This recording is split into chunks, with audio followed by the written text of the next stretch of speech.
What's up everybody, it's Armando Man. Today I'm going to be making a tier list of the 40 seasons of Survivor. And as you see here, I already have my tiers set up. The top 5 and the bottom 7.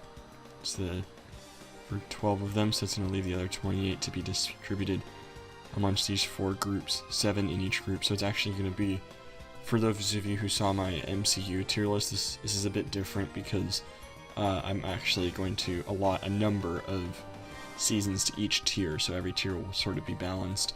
And I'm doing this because I've actually ranked all of them from number 1 to number 40, so I already know like where I would put them in a tier. So and that actually leads into my next point, which is that again, unlike the MCU tier list, the order in the tier will actually matter. So for example, here if I have these two in a tier, that means that the one closest to the left is the one that I say is, or the one that I'm saying is the best. So keep that in mind. And another thing to keep in mind, basically just anything I say, imagine that I'm saying in my opinion or I think before it, because I mean I do have like really weird and controversial opinions, I've been told, on Survivor seasons. So I'm gonna start with just gonna go from the beginning, from season 1, and just work my way up to 40, and I'll just briefly talk about each one as I go. I can't go in depth on each one because, like, I mean, I've already spent 2 minutes doing sort of like intro things, and there's 40 seasons, so there's no way I'm going to be able to dive deep on each one. So before I start ranking, I do want to say that basically the way I'm ranking these is sort of on, like, how much I enjoyed the season. So that's going to be a mix of you know, if it had twists that I thought were incorporated really well, or maybe if, you know, what the cast was like, how well the cast worked, how good the winner did. I know, like, obviously the winner won, but like I want to see, like, there's a difference. I think we all know there's sort of a difference between like a Natalie White winner and like a Parvati winner. You know, we can like sort of intuitively understand the difference there, so that's also what I'm going to be taking into account. Without further ado, I'm going to start with Survivor Borneo. And I'm going to put it sort of, I'm going to put it actually in the bad tier. And when I say bad, I really should call it actually not bad, but just not good, you know? Because that's really what it is. It's compared to some seasons of Survivor that are just so amazing, it really, it doesn't deliver for me, you know? And I think the cast is pretty okay, although there's a lot of people there who, like, I have a hard time remembering, you know? I have a hard time remembering that Dirk, or Stacy, or Ramona, or BB are there, you know? And there's even a couple people who I don't even remember the names of, you know? And not even just those people, but people that make it really deep into the game. I honestly have a hard time believing that people like Jervis are there, even though he's like a Survivor legend. It's hard to remember that they're there, you know? And I just feel like, I mean, Rich did a great job. He really dominated. I think Richard is a really good winner, but I just, in general, I didn't think it was great. Next one I'm going to go with is Australia. I think Australia is good. The cast for me was a lot more interesting. And I think the medevac obviously wasn't planned, but it added, you know, an interesting twist to the game. It seemed like there was a bit more strategy going on, so it was interesting. Survivor Africa, I think what Survivor Africa does the best is it's got like an amazing cast, and especially a good cast that makes it really far into the game. But I think Survivor Africa, once I find it, I'm going to put it in the average tier. I think the winner was a really good winner. I freaking love Ethan. And I think the game, it got a lot better as it went on, but it just was sort of boring in that first part, I guess you could say. Finally found Survivor Africa. There it is, average tier. Alright, next one is Marquesas, and a lot of people like to rip on this one for being bad, and I think I enjoy it a little bit more than most people, but even still, I think it's not good. The winner was okay. I think that the winner wasn't the best part. Vecepia is a pretty good winner, good underdog, but I think the cast was really cool. I disliked the whole, like, change of power. Like, it was interesting, but like Nalia and Pascal and Kathy and Vecepia are just not as fun to watch, in my opinion, as like John and Robert and Tammy and Zoe, so that kind of bummed me out a little bit. Next one we got is Thailand, and I don't think this is going to really rub anybody the wrong way if I say that it is one of the worst seasons. And I do think it's bottom 7. Brian's a really cool winner, but that's all this season has going for it. There's very few people that are like interesting to watch. I guess there's a couple people that are just funny, but not because like they are, you know, humorous in what they say, but just like the things they do. You know, you laugh at them, I guess. Like Rob, you kind of laugh at Rob a bit. Clay, Ted, even to an extent, but most of the people in this season are just kind of forgettable, and it's really weird because it's like it feels like Sukchai are the good guys, but they just get decimated. So it kind of it's a little sad in that regard. And then that brings us to Survivor Amazon, and I watched Amazon recently. I should have said this at the beginning of the video. I've seen every season of Survivor, obviously, and I've seen them all in the last 5 or so years. The season that I've seen the farthest back was Pearl Islands, which was in like May of 2015 was the last time I saw it. But anyway, I saw Survivor Amazon sort of recently, like a year ago, and I gotta say I really liked it. I'm gonna put it in the good tier, above Australia. Jenna is a really cool winner in my opinion. I know a lot of people think she's kind of a lame winner, but I just think she really, you know, was sort of an underdog, and so that was fun. And obviously it's really fun to see Rob, and I feel like, you know, a lot more people were really strategizing than people give the season credit for, you know, like Dina was being really strategic. I feel like Alex was being kind of strategic. It was a really dynamic season in my opinion. The next one is going to go to Pearl Islands. I think it's really good for different reasons though. I don't love the winner. I feel like Sandra just didn't do a whole lot for me, you know. It was like, really, Sandra won? But like in another sense though, I do feel like the whole final like 5 of that game was kind of lacking in any real interesting people. I mean, Fair Play's funny, but it's so obvious he's not going to win, you know. There's no way he can win a jury. So in a sense, I don't love it, but I think it has a pretty much the best pre-merge up until this point. So that's a huge point that it has for it, in my opinion. So I think that's really entertaining. The Outcast twist kind of sucked, but it was captivating. I don't think it was executed well at all. But I don't think it's like a total. I don't think it's as bad as some people think. I think it's an interesting twist. I just think that the people that had been voted out at that point, you know, maybe didn't really need to come back. So that's my thoughts on that. Survivor All-Stars. Yeah, I mean, if you ever wanted to see all your favorite survivors, but just like bring out the worst in all of them, then that's Survivor All-Stars for you. There's like no one in this season that you don't. I feel like I went into the season with like my opinions on everybody, and when I came out of there, I had a lower opinion of almost everybody there. I mean, it really didn't. I don't think it pulled off the returning player twist well at all. And I think the winner, Amber, you know, I mean, I don't think it's too controversial to say that Amber won because everybody wanted to vote against Rob. And so I think any winner who wins because you vote against the other person is already not going to be a very interesting winner, you know. So it's not just Amber. I mean, it's just the kind of winner that she was going to be anyway. It just isn't very interesting. And I mean, there were a couple interesting tribe swaps, but other than that, there's just really not a whole lot there. That brings us to Survivor Vanuatu, which I'm gonna put in the not good tier.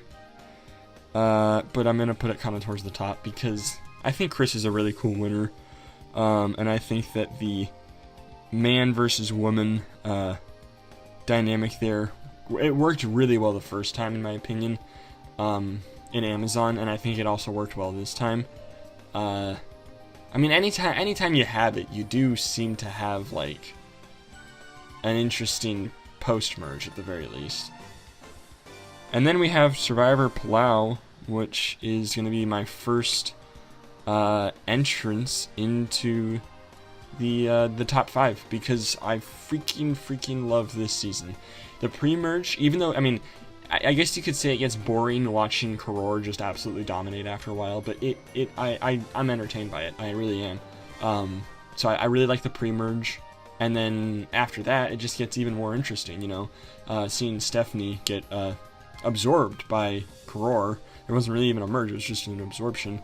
and then she still makes it a couple votes in is the really fascinating part. And then after that, you know, seeing Tom and Ian run things, and the final 3 is awesome.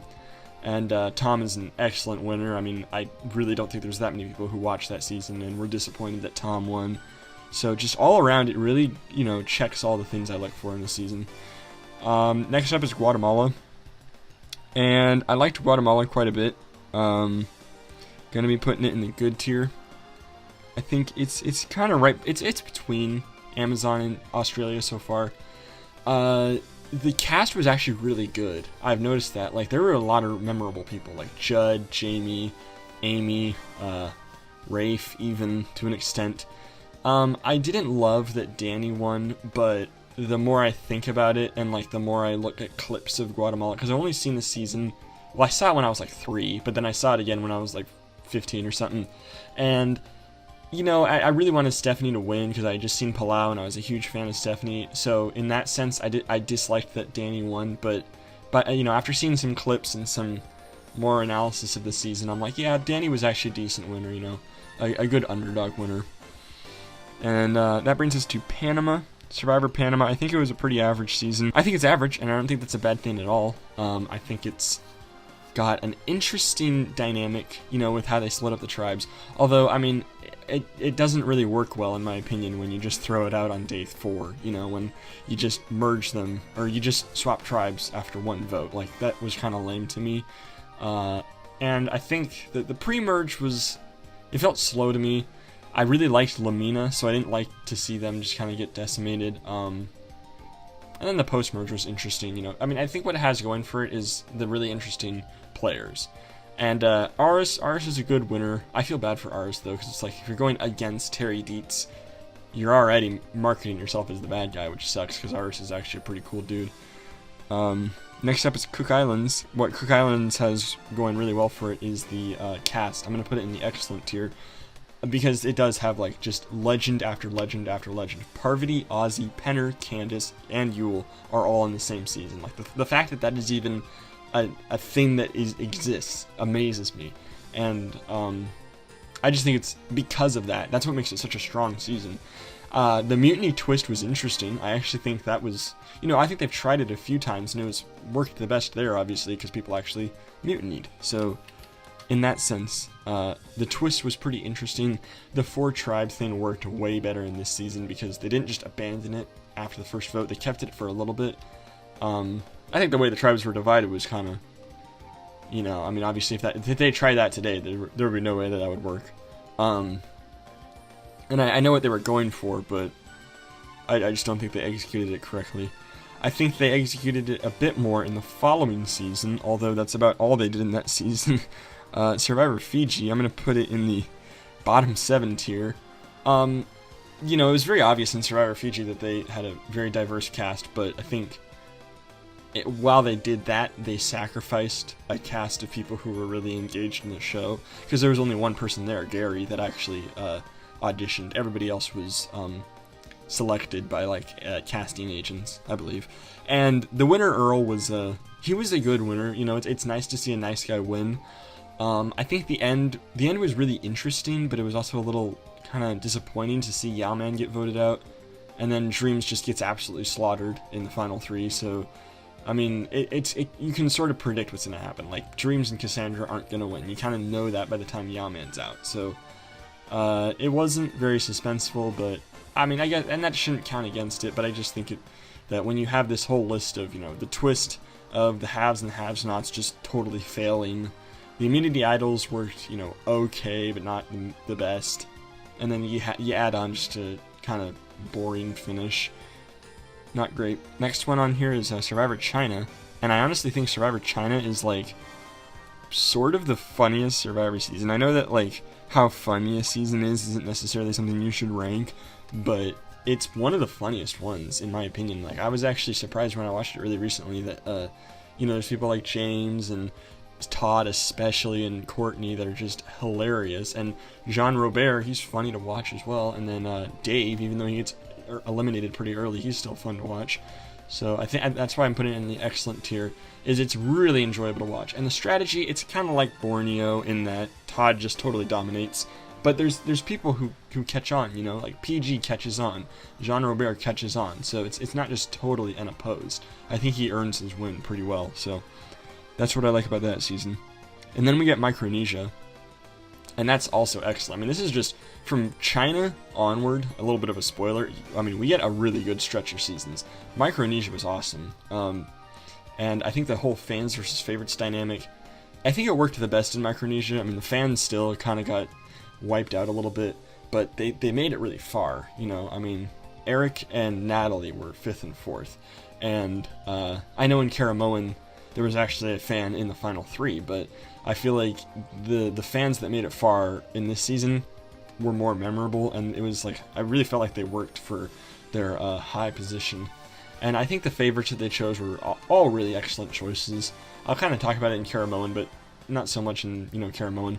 But yeah, as far as the cast goes, really excellent. And then the winner, obviously, Parvati. I mean, that's would probably be one of my top 5 winners if I were to make that tier list. So that just adds on to that season being just even more excellent. And then we have Survivor Gabon, and this is probably gonna be the first like super controversial one, because I'm not even kidding when I say that Gabon it's top 5 for me. It is top 5 for me.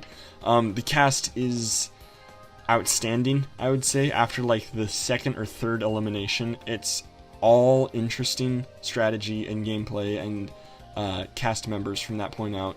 You know, there's just such this, I love the dynamics between Fawn and Coda, because they're actually like 2 different personalities. You know, it's sort of like good versus evil, and it's so interesting to see how that plays out, and how the different tribe swaps, you know, trade people back and forth between these 2 ideologies. With Fawn and Coda, it's a great rivalry, because you have Maddie, who stays on the Fawn tribe the whole time, and Bob, who stays on the Coda tribe the whole time, and they end up sort of, they do end up, you know, competing in the fire making competition at the end, so it's an interesting story arc in that way. And I feel like, I mean, it's weird to say storytelling because it's obviously not scripted, but in a way the storytelling is amazing. You know, it's a really interesting narrative to follow. People seem to have a moment in this season where they switch from the good side to the bad side, and one example of that is Sugar right at the end, switching to the good side, you know, she wanted the good guys to win.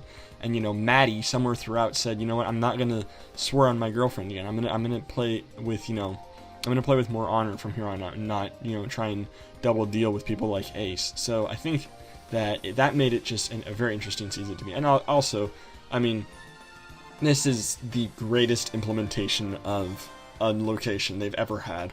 Like, Gabon is just absolutely beautiful, and it worked perfectly. Next up is Tocantins, and like I said, this is an excellent streak. I mean, Tocantins is amazing. It is outstanding. It is it's everything that Gabon did, and it did it better. You know, the location was even better, the winner was even better, the tribe rivalry was even better, the good versus evil sort of narrative was even better. I mean, it was just all so engaging and enthralling, and I like I say, after the first couple eliminations, it's all interesting after that, you know. Even some of the pre-merge boots are very interesting people, like Spencer. You know, and there's a medevac in there, which kind of spices things up, so that's interesting. And it's just awesome to see Jalabhao go into the merge with just absolutely abysmal numbers and still manage to make up the final 2. I'm gonna put Survivor Samoa in the not good tier. You know, and the winner, like I said with Amber, Natalie wins because people don't want to vote for Russell, I think is the main point. And I mean, there were some people who were kind of pro Natalie and not so much anti Russell, but that's kind of why I think it's not good, is because after a really interesting season, Russell doesn't win. And then I think Russell not winning kind of makes you realize, like, wow, no one else really did anything. Like, it was Russell the whole time. It was just Borneo, but if Richard didn't win Borneo, you know, so it was not very interesting. I mean, as you're watching it, it's fun to watch Russell, but I feel like it can only be watched on the first time without knowing how it ends, you know. Next up is Heroes vs. Villains, and if you thought my take on Gabon was controversial, this is sure to get you to exit the video, because I also think that Heroes vs. Villains it's not good. And let me explain myself, because this does need explaining. So, the hero tribe, the dynamic of Heroes vs. Villains in Survivor, I mean, it is a prevalent duality that occurs in seasons, but to make a season about it it doesn't work, because heroes and villains in Survivor, it's not black and white. People ebb and flow through heroism and villainy. You know, people change throughout the game, and I think that heroes versus villains, it might set up the ability to change, but when you have it be an us versus them, everybody gets so freaking set in their ways, and nobody jumps ship. And when nobody jumps ship, you go into the merge, and whoever has the majority wins. And it's not interesting because there's no twists, there's no surprise blindsides or anything like that. And I mean, you can say what you want about the Parvati double idol play, or Sandra sort of switching, but not really, and Candace switching, but I mean, it all just amounts to the same story. It doesn't matter how you dress it up, you still get the same end result of heroes getting eliminated and villains making it to the end. And why the reason I don't like that is because the villain tribe itself, I didn't feel like was as strong as some people think it is. I think it's the most overrated tribe, because what I see is, I see really good players in Parvati, Tyson, Boston Rob, even Courtney to an extent, but then I see people like Danielle, and I'm like, why is Danielle in this season, you know? Sandra, and I mean, I personally don't like Sandra, but like, in a less opinionated manner, I do think like Sandra doesn't make sense to be in a heroes versus villains season, because I don't think her gameplay was all villainous. You know, I think it was more of a combination of the two. So I think it makes sense for her to be in a different season than heroes versus villains. You know, and then having someone like Jerry. I mean, I know it makes sense to have Jerry there, but it's like, just because they play like a villain doesn't mean they belong on the villain tribe in a way. You know, Jerry's just not really an interesting person to watch. She doesn't bring anything new to the table when she plays. She does the same formula and expects different results. And then it's like, why are you surprised that you didn't win? And that's the other thing. Speaking of Jerry, she's the only one that improves her performance. No one else does better than they did in previous seasons. Even Sandra, who won, didn't do any better than when she won in Pearl Islands. And Russell and Parvati don't do any better than when they were in the final 3 last time. Parvati doesn't win when she won last time, and Russell doesn't get any votes when he got votes last time. Everybody does worse than their all-time best. And I think that is the main reason I don't like Heroes vs. Villains, is because it doesn't contribute in a meaningful way to most people's story or character arc, you know? So I feel like the players that they chose. And I mean, okay, I harped on the Villains tribe, but the Heroes tribe suffered just as much from uninteresting people, you know? Then we go into Nicaragua, and I think Nicaragua gets hated on a little bit too much. The double quit is, yeah, it's really annoying, but other than that, like, there's really interesting characters. Why won't this go in between? There we go. There's really interesting players here, in my opinion. I think Marty is a really cool player. The pre-merge of the game is kind of interesting to watch. You know, Kelly B is an interesting player, in my opinion. And yeah, the double quit definitely puts a damper on everything, but there's still more gameplay to be had. And I think that what makes this so interesting is this clash of just bizarre personalities like Nyanka and Fabio, you know, and Marty to an extent. And I think Fabio is just, I would say, if I'm being fair, he is like Natalie and like Amber in that he really won because people didn't want Chase or Sash to win. But I also feel like Fabio did exactly what he said he did. He said that he was a uniting presence around camp. He was sort of a relaxing person to be around because he lightened the mood. And in a season like Nicaragua, where people are grappling with, you know, this betrayal and these people who they think are so great who end up just doing these what they think are terrible things, it is great to have someone like Fabio around to lighten the mood. And that's what he did, and he did it excellently. And I think that if Fabio were to play in another season, yeah, he might not be a great winner, but that's the thing about Survivor, in my opinion, is what makes a winner a great winner is how they adapted to their season in particular. You know, winning one season doesn't say anything about your ability to win a different season. I think if Fabio was in any of the other seasons, he might not have won. But because he was in Nicaragua, he played Nicaragua the way that you should have played Nicaragua. And he curried the most favor, and that's how he won. And I really respected that. Next up is Redemption Island, which I also have a lot higher than I think most people would have it. I'm going to put it in the good tier. I know most people will cite this as the worst season of Survivor, because it was basically just, you know, Rob's game to lose. And I agree with that, but I also think that, I mean, you have to think about the twist, Redemption Island. I think this is where Redemption Island was executed in almost the best fashion. You know, I think that the whole returning player twist, no matter how you put it, if it's the Outcast twist or Edge of Extinction or Redemption Island, people aren't going to like it. But I liked it quite a bit the first time it came around, you know, because it didn't, you know, totally obstruct the gameplay a ton. And I think the reason they put it in there, they never say this, but the reason basically they put it in there is in case Rob or Russell get voted out really early, they can kind of win their way back in. Because Rob and Russell were both really great at challenges, and unfortunately it didn't work out for Russell. And that's part of the reason I don't love this season, is because people just go ham on Russell, you know. But I think that the pre-merge at least is very interesting to me. Once you get to the merge, yeah, it's kind of boring just paganing, but it is somewhat gratifying to see Boston Rob win. South Pacific, I'm going to say, is an average season. I guess the only thing I didn't like was that Ozzy didn't win. You know, I felt like this was, especially towards the end, it really looked like Ozzy was going to win, so it kind of sucked that he didn't. But I think that Redemption Island was actually really interesting in this season because they kind of used it for the strategy, you know, by sending Ozzy to Redemption Island just to beat Christine and have him come back into the game. I thought that was really interesting. And then there's just interesting players, in my opinion, in general. You know, Albert, Brandon, Sophie, Coach, and then on the other tribe you have Cochran, Jim, who I think is an awesome player. Just a lot of interesting personalities coming together, so I think that's what kind of makes the season pretty good in my opinion. I think Sophie's a decent winner. I think she definitely played the game, you know, well, like obviously well enough to win, but I feel like it's sort of the same case as Fabio. She didn't win just by default. She won because she actually kind of set herself up to win towards the end. You know, I feel like there's a difference between winning because people vote against the other people and bringing goats to the end to kind of secure yourself. And I personally don't think that, you know, bringing goats to the end is, you know, the greatest strategy ever. I mean, it's a good strategy to win, but I think that if you were willing to take a little bit more risk, I could be convinced to put South Pacific maybe a little bit higher on the tier list. Then we get to One World, which it's bottom 7 for me. The pre-merge is generally kind of boring. Colton does some interesting stuff and then like sort of quits, so that's not fun to watch.